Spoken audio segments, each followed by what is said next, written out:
I'm in Berlin. Mission number 1 for the day. It will help me navigate every other part of this trip, and that's to find a SIM card. Alright, so this clearly is not gonna be as easy as I thought. The one that was 5 minutes from my hostel, O2, and T-Mobile is closed. So I have to walk about 15 minutes this way. After much fiasco, I finally got my SIM card working courtesy of Vodafone. I went next door, O2. They were trying to charge me 50 euros, so like 75 bucks for a SIM card with 5 gigs data. This one here only cost me 35 euros, has 4.5 gigs of data and phone. Anyways, I've got my SIM card. Now I know where the heck I'm going. I'm starving though, it's already 2 o'clock. I'm gonna have some food. What better way than a beer garden to introduce myself to Berlin?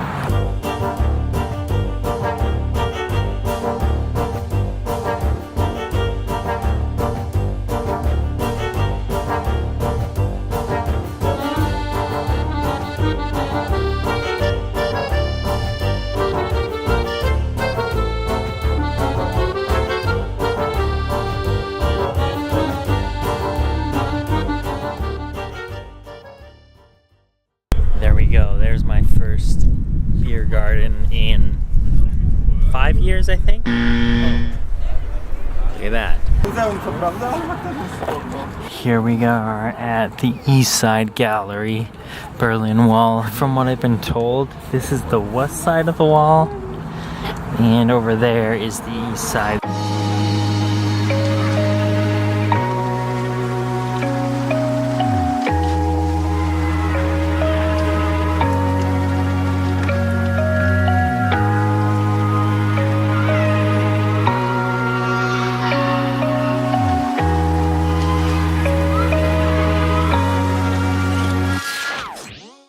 So this one's one of the 2 most famous ones that they have on the wall right now. It looks like a vehicle's coming out of the gallery. This is the most famous piece of work.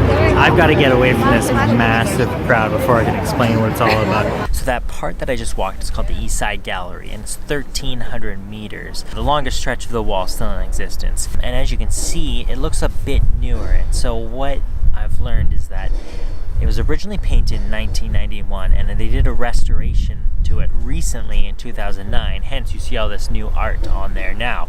However, there's still a couple pieces that are still stand out from back in the day. One of the most famous was that car crashing through the wall.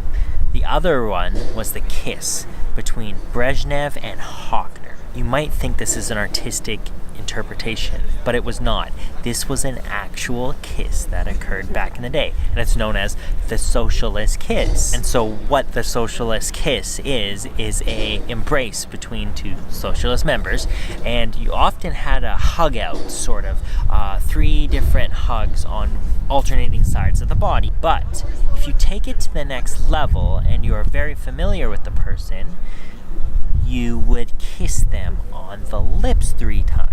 So back in the day, these 2 famous socialist leaders actually felt close enough to one each other to kiss on the lips. What do you think? Would you kiss someone else on the lips for something that you passionately believed in? Not sure if I could do that, to be honest with you. I'd say that section of the wall is pretty cool.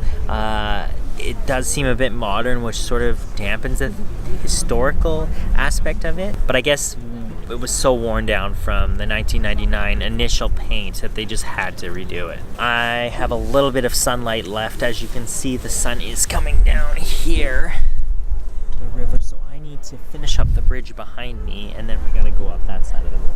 So aside from the booze cruise going on here, this is actually one of Berlin's most beautiful bridges. It is called the Oberbaumbrucke.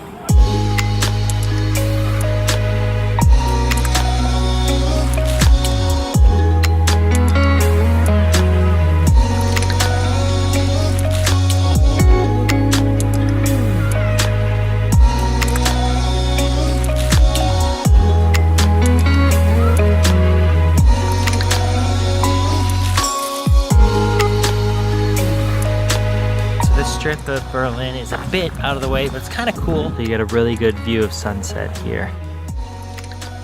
You have things like this, a dilapidated boat sitting in the river, and this piece of artwork is called The Molecule Man.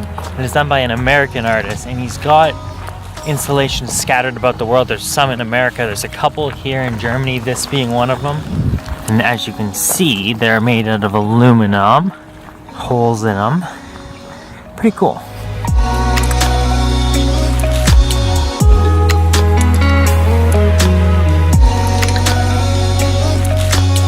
Wandering the streets, I finally found a place I was looking for.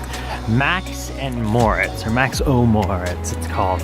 Got some good German stuff by here. Alright, so here's what I got. I got a side salad, you got bread, you got your beer. This one is a Berliner Pilsner. I haven't had that before. And then this is what they recommend here. It's the veal meatballs with potatoes.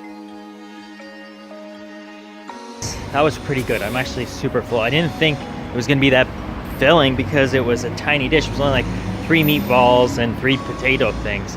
But geez, the carbo loads they do here.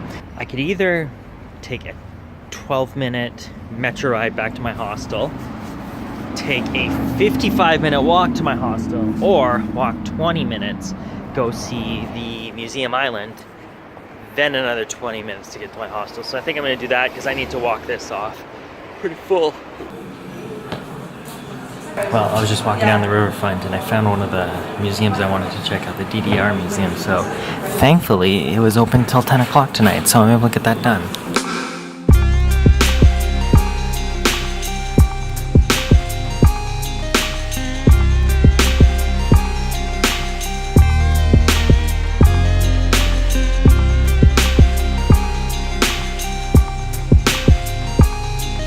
Wow, look at this. West Berlin, this rounded wall. And you have the tower.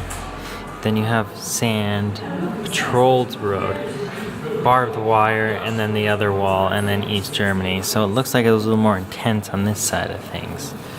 Another cool part about this museum is they've got these little shelves, and you can open them to various displays. Here's the infamous Trabant. Cardboard on wheels. Oh hey, we can go in. Not many of you know, but I actually drove one of these in Hungary when my cousin, doesn't speak any English, was trying to teach me how to drive stick. Now, this type of stick is a Soviet stick, and the controls are not all that intuitive, as you can see here. So, needless to say, I failed at it.